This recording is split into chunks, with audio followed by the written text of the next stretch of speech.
আসসালামু আলাইকুম বন্ধুরা, আজকে আমি আপনাদের সঙ্গে শেয়ার করব ভেটকির ব্যাটার ফ্রাই। এখানে আমি 200 গ্রামের মতো বোনলেস ভেটকি নিয়ে নিয়েছি। ভালো করে ধুয়ে জল ঝরিয়ে শুকনো করে ছুরি দিয়ে পিস পিস করে কেটে নেব পাতলা পাতলা করে। তারপর টিস্যু দিয়ে এভাবে শুকনো করে উপর দিয়ে মুছে নেব। এবার দিয়ে দেব লবণ, লঙ্কা গুঁড়ো আর পাতিলেবুর রস দিয়ে মাছগুলি হাত দিয়ে এভাবে একটু মেখে নেব। মাখা হয়ে গেছে, এবার আমি কাঁচা মশলার একটি পেস্ট বানিয়ে নেব। এখানে দিয়ে দিলাম কাঁচা ধনিয়া পাতা, 4টি মিডিয়াম সাইজের কাঁচা লঙ্কা, কাঁচা আদা 1 টুকরো আর 4 থেকে 5 কোয়া দেব রসুন।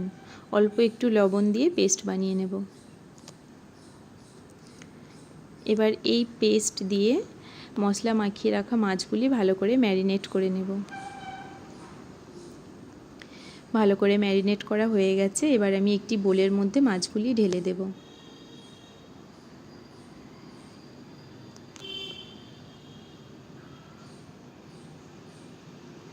এভাবে প্লাস্টিক দিয়ে কভার করে আমি ম্যারিনেট করে রাখা মাছগুলি আধ ঘন্টা রেখে দেব। তারপর আমি ভাজবো। আপনারা চাইলে আধ ঘন্টার বেশিও রাখতে পারেন। এবার ব্যাটারের জন্য ময়দা নিয়ে নেব হাফ কাপ, চালের আটা হাফ কাপ, কর্নফ্লাওয়ার হাফ কাপের একটু কম,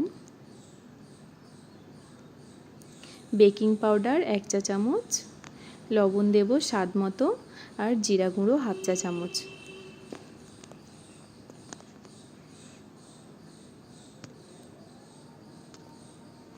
বাটার দিয়ে দেব 1 চা চামচের একটু বেশি।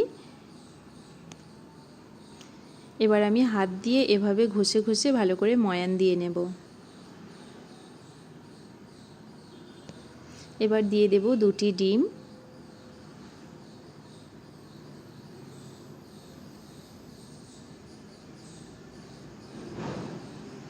এবার অল্প অল্প করে জল দিয়ে আমি একটি গাঢ় ব্যাটার বানিয়ে নেব।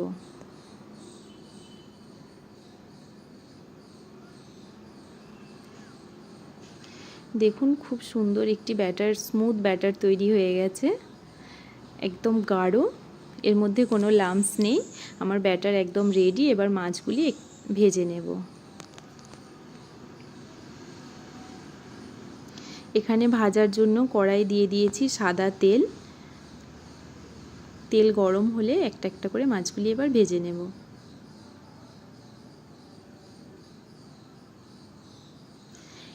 খুবই সহজ, এভাবে আপনারাও চাইলে বাড়িতে বানাতে পারেন। যারা অনুষ্ঠান বাড়িতে এই ব্যাটার ফ্রাই খেয়েছেন তারা জানেন কত টেস্ট, আর এভাবে একবার বাড়িতে বানিয়ে দেখুন, তার চেয়ে অনেক বেশি টেস্ট। একবার বানালে বারবার বানাতে ইচ্ছা করবে। সত্যিই খুব দারুণ একটি রেসিপি। আপনারা একবার ট্রাই করুন, না হলে বুঝতে পারবেন না কত মজার। এভাবে হালকা বাদামি করে আমি ভেজে নেব। এর মধ্যেই মাছগুলি ভিতরে সফট হয়ে যাবে আর গাটাও একদম ক্রিসপি হয়ে যাবে। ব্যাস, এখানে আমার ভেটকির ব্যাটার ফ্রাই রেডি হয়ে গেছে। এবার গরম গরম আমি সস দিয়ে সার্ভ করে নেব। ভিডিওটি যদি আপনাদের ভালো লেগে থাকে অবশ্যই একটি লাইক করে পাশে থাকবেন। আজকের ভিডিও আমি এখানেই শেষ করলাম। আল্লাহ হাফিজ।